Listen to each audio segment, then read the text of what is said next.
दोस्तों, 2-3 मित्रों ने मुझे पूछा है कि आप अपनी स्क्रिप्ट याद कैसे करते हो?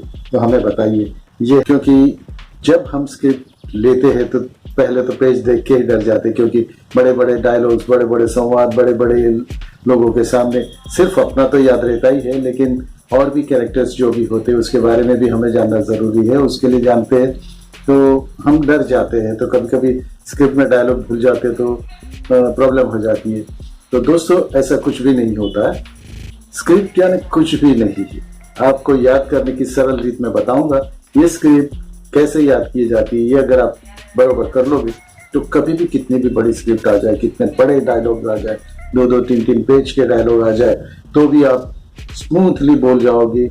ये है कि आपको उसके लिए उसके जो भी इमोशन से, जो भी चढ़ाव उतराव, कहाँ कहाँ रुकना है, कहाँ पॉज देना है, कहाँ जोर से बोलना है, कहाँ धीरे से बोलना है, कहाँ इमोशंस दिखाने, ये सब आप करोगे इजीली हो जाएगा। डायलॉग्स की कोई बात नहीं है, सिर्फ आपको ध्यान से पढ़ लीजिए। सबसे पहले स्क्रिप्ट आने से आपने शुरुआत जो की, तब स्क्रिप्ट एक बार पढ़ लीजिए, 2 बार पढ़ लीजिए, 3 बार पढ़ लीजिए, 4 बार पढ़ लीजिए। यानी क्या होगा, 4 बार पढ़ने से आपको मालूम पड़ेगा कि ये किस टाइप की स्क्रिप्ट है और आपका कैरेक्टर क्या है। आपका कैरेक्टर अगर कुछ मालूम ना हो तो ऑडिशंस लेने वाले से पूछ लीजिए और उसके बाद आप कर लीजिए। हालांकि मैं तो जब ये शूट करने गया था तो बहुत दिनों से मेरे पास एक कहानी थी, तो उस कहानी मुझे मालूम थी, तो इसलिए मैंने डायरेक्टर से भी और ओलो से भी पूछ लिया था। तो मेरा कैरेक्टर मुझे मालूम था, मुझे क्या करना है, क्या करना है। तो सब डायलॉग्स मुझे भी आता, कहानी का फ्लो मालूम था, तो मुझे मालूम था कि मुझे किस टाइप से, किस तरह से, कहाँ कहाँ पे पॉज देना है, कहाँ पे इमोशंस ज़्यादा दिखाने, कहाँ धीरे से बोलना है, कहाँ जोर से बोलना है। तो दोस्तों, पहले तो आप जैसे स्क्रिप्ट आपके पास आ जाती है तो उसको आप पढ़ लीजिए। पढ़ने से क्या होगा, आपको मालूम पड़ जाएगा कि कहानी क्या है। 2 बार पढ़ने से, 3 बार पढ़ने से ये हो जाता है कि आपको कैरेक्टर मालूम पड़ जाता है, सामने कौन बैठा है, सामने कौन सा कैरेक्टर है, उससे आप कैसे बात करोगे, आपका खुद का कैरेक्टर भी कैसा है वो भी आपको मालूम पड़ जाएगा। बहुत हाई लेवल का है, यानी बहुत पैसे वाला है, या तो ऊंचे कोई पदवी वाला है, कोई बहुत बड़ी लाइन वाला होगा, या तो फिर एकदम नीचे दर्जे का है, तो उसकी लैंग्वेज में भी फर्क पड़ जाता है बोलने में। और हाई वाला भी होगा, एजुकेटेड होगा, तो भी उसकी लैंग्वेज में फर्क पड़ जाएगा। तो दोस्तों, मेरा कैरेक्टर था सीनियर इंस्पेक्टर, यानी मैं रिटायर्ड इंस्पेक्टर का कैरेक्टर था। मेरा रिटायर्ड पुलिस इंस्पेक्टर का था। तो मुझे मालूम था कि क्या क्या होता है और रिटायरमेंट के बाद उनको क्या क्या बातें होती है, क्या होता है।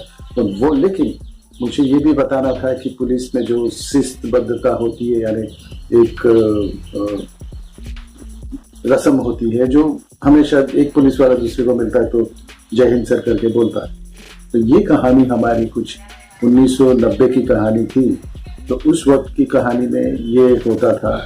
तो दोस्तों, उसके बारे में मैंने थोड़ा रिसर्च किया कि उस वक्त में कैसे बोले जाते थे, कैसे होता था, कैसे जय हिंद बोलते थे और क्या क्या होता था। तो मेरा तो इंस्पेक्टर का कैरेक्टर था, तो मैंने दोस्तों पढ़ लिया था, तो मुझे मालूम था कहाँ था। लेकिन एक है कि मैंने जब पढ़ा तो मुझे मालूम पड़ते गया कि मेरा और मेरे बेटे का रिश्ता बहुत ही नाजुक रिश्ता था। नाजुक यानी हम दोस्त जैसे ही थे, एकदम दोस्त जैसे ही थे। और क्योंकि मेरे बेटे की माँ नहीं थी, उसकी भी चाहत थी कि उसका बेटा बड़ा होके IPS बने, तो ये चाहत थी। तो उसमें बहुत से अच्छे से सीन्स है। एक सीन में तो मैं जब अपनी वाइफ के साथ बात करता हूँ तो उसमें मुझे बोलना होता है कि आज आपका बेटा आ जाएगा, बहुत बड़ा आदमी बन गया है, जो मेरी इच्छा थी वो पूरी हो गई। तो क्या था, वो डायलॉग इतनी पावरफुल थे कि मेरी आंखों में तो आंसू आ गए, इमोशनल हो गया।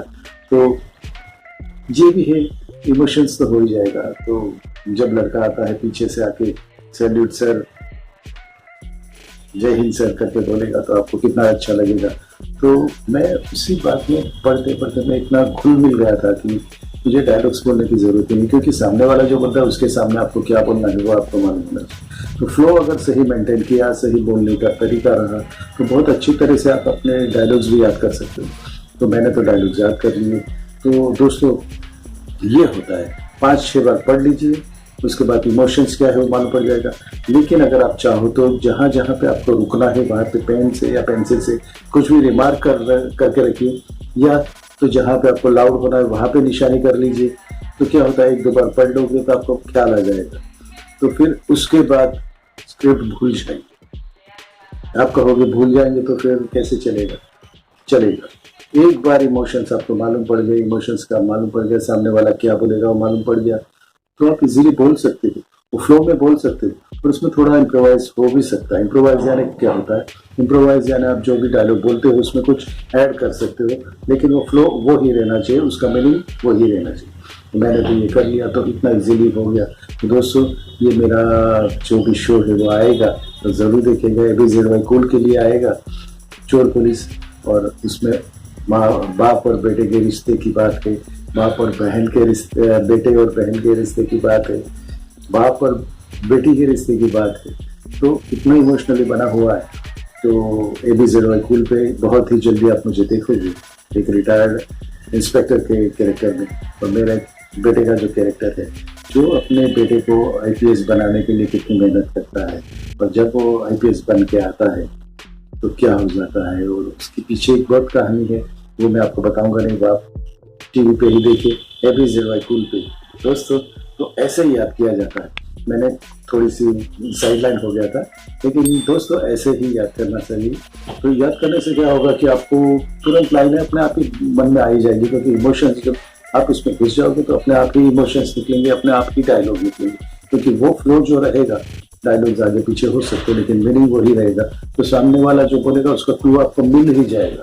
तो क्लू मिल जाने से क्या होगा, तो बहुत ही अच्छे तरीके से डायलॉग आप बोल पाओगे। कितनी भी बड़ी स्क्रिप्ट हो, याद हो जाएगी, घुल मिल जाओगे, उसमें घुस जाओगे तो बहुत ही अच्छी से आप बोल पाओगे। तो सबसे पहले आप 5 जैसे स्क्रिप्ट मिले पहली बार पढ़ लीजिए, 5 बार पढ़िए, 6 बार पढ़िए, फिर जोर जोर से पढ़िए। जोर जोर से पढ़ने से क्या होता है, जब आपको याद होगा कि आप जब स्कूल में जाते थे तो आप कितने जोर जोर से पढ़ते थे, जोर जोर से कविताएं पढ़ते थे, पोएम्स पढ़ते थे। क्यों?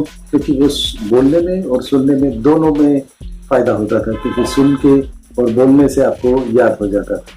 तो देखिए, उस वक्त तो जो ये रहते थे पहाड़े, जिसे बोलते पहाड़े, यानी 1 इज इक्वल टू 1/2, ऐसे जो भी पहाड़ होते थे वो तारे, तो वो याद कैसे हो जाते थे, रोज रोज बोल बोल के। तो हमें तो रोज बोल बोल के हमें याद हो जाता। उसी तरीके से जब भी आप मिले तो आप 5वीं बार 6ठी बार पढ़ने के बाद जोर जोर से बोलिए और इमोशंस के साथ बोलिए। कहाँ पोज देना है वो भी देख के बोलिए। 1-2 बार पढ़ लोगे फिर आपकी लाइन आ जाएगी।